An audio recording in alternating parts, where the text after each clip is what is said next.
Halo teman-teman sekalian, pada video kali ini kita akan membahas kapilaritas zat cair pada pipa kapiler. Menurut definisi atau pengertiannya, kapilaritas adalah gejala fisis, naik atau turunnya zat cair pada pipa kapiler yang disebabkan oleh gaya adesi dari pipa tersebut. Nah, selain terlihat pada kasus pipa kapiler, gejala kapilaritas juga terlihat pada naiknya minyak tanah terhadap sumbu kompor, naiknya air ke tisu ketika tisu dicelupkan, dan meresapnya air ke dalam tanah. Tetapi, bagaimana bisa pipa kapiler membuat zat cair tertarik dan menaikkan permukaannya? Untuk menjawab pertanyaan ini, mari kita ingat kembali dua jenis gaya antar molekul, yaitu gaya kohesi dan gaya adesi. Diketahui, gaya kohesi adalah gaya tarik antar molekul yang sejenis, dan gaya adesi adalah gaya tarik antar molekul yang tak sejenis. Misalkan kita coba tinjau satu tetes air yang berada di atas sebuah potongan kaca. Pada tetesan air ini akan bekerja dua gaya, yaitu gaya kohesi dan gaya adesi. Gaya kohesi akan menarik molekul-molekul air sehingga merapat dan membentuk volume bola dan membentuk sebuah lapisan tegangan permukaan. Jadi karena ada gaya kohesi, si gaya kohesi ini akan menarik semua molekul-molekul air sehingga terbentuk sebuah lapisan tegangan permukaan. Tetapi, tidak hanya gaya kohesi yang bekerja pada tetesan air, gaya adesi yang disebabkan oleh kaca juga akan berusaha untuk menarik tetesan air tersebut, sehingga terbentuklah suatu vektor gaya yang dinamakan F. Jadi, ada gaya kohesi yang berusaha untuk menarik si air ke tengah inti airnya, sehingga terbentuk bola. Nah, dan ada juga gaya adesi yang berusaha untuk menarik si bola tersebut. Nah, sekarang terbentuk sebuah vektor baru yang dinamakan F, atau vektor resultan, yang dimana vektor resultan ini akan menarik si tegangan permukaan, gitu ya. Nah, jika gaya adesi lebih besar dan dominan, maka gaya adesi akan menarik lapisan permukaan air dan akhirnya membuat permukaan air ini menjadi lebih ceper, gitu ya. Nah, jika gaya si adesi tadi itu lebih besar daripada gaya kohesi, maka resultan gayanya akan membuat si lapisan air atau zat cair ini menjadi lebih ceper dari sebelumnya. Jadi si lapisannya itu tertarik, gitu ya. Nah, gaya kohesi dan adesi ini juga bekerja pada pipa kapiler.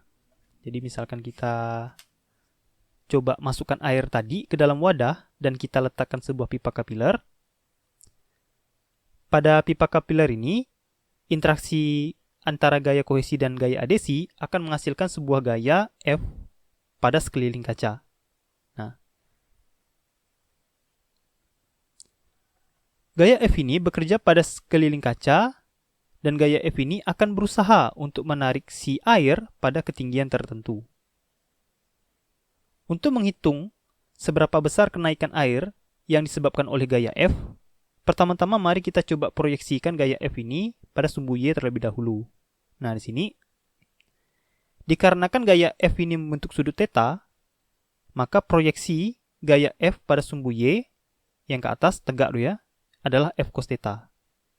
Nah, gaya F cos theta ini akan berupaya untuk menarik si air sehingga air naik ketinggiannya menjadi H, gitu ya. Nah, misalkan saat tertarik pada ketinggian H maksimal, si air ini berada dalam keadaan setimbang. Maka kita dapat tuliskan total gaya yang bekerja pada sistem itu sama dengan 0. Di sini, di air, ada dua gaya yang bekerja. Pertama ada gaya F cos theta yang diakibatkan gaya kohesi dan adesi tadi, atau gaya resultan F tadi. Dan kedua, ada gaya berat dari si air. Nah, di sini kita bisa tuliskan, misalkan kita ambil gaya ke atas itu positif dan gaya ke bawah itu negatif. Total sistem, gaya yang bekerja pada sistem itu sama dengan 0. Berarti, F cos theta dikurang W air atau berat air itu sama dengan 0. Nah, di sini dapat kita tuliskan F cos theta itu sama dengan berat dari air. Nah, seperti yang dikatakan sebelumnya, si gaya F ini, gaya resultan ini bekerja pada sekeliling si tabung dalam upayanya menarik air. Berarti, si gaya F ini merupakan perkalian antara tegangan permukaan si air, dikalikan dengan keliling dari tabung atau permukaan air yang ada di tabung ini gitu ya. Nah, dikalikan cos theta. Untuk berat air, itu merupakan perkalian dari massa jenis air dikali volume air yang naik. Ya, volume air yang naik nih, mulai dari bawah sini sampai ke atas volumenya, dikalikan percepatan gravitasi, rho Vg. Oke. Nah, di sini, untuk L, atau keliling dari si tabung atau permukaan airnya, itu sama dengan 2πr, yang dimana R-nya itu merupakan jari-jari dari si tabung yang kita gunakan. Sedangkan untuk volume dari si air, yang mulai dari bawah sampai ketinggian H, itu merupakan perkalian alas. Di sini alasnya kita gunakan alas tabung ya, πr kuadrat dikalikan H, ketinggian dari si air yang naik. Oke? Nah, di sini kita kan ingin mencari H nih ya. Jika kita ingin mencari H, kita bisa bagi nih. Nah, si rho F, πr kuadrat dan G bisa diturunkan ke bawah. Dan sini kita dapatkan H sama dengan gamma dikali 2πr dikali cos theta dibagi rho F, massa jenis dari fluida atau air atau zat cair, dikalikan P dikali R kuadrat dikali G. Nah, ini P-nya bisa kita coret. Si R kuadratnya juga bisa kita coret 1 ya. Jadi sini kita dapatkan rumus ketinggian air yang diakibatkan oleh gaya interaksi antara kohesi dan adesi, gaya resultan F tadi, di dalam pipa kapiler itu sama dengan 2 dikali gamma dikali cos theta dibagi massa jenis zat cairnya dikali R dikali G. Nah, dan jadi dari penurunan rumus kita dapatkan ketinggian maksimal yang dapat ditarik oleh sebuah gaya interaksi antara kohesi dan adesi adalah H ini. Jadi kita bisa hitung seberapa tinggi air naik di dalam pipa kapiler.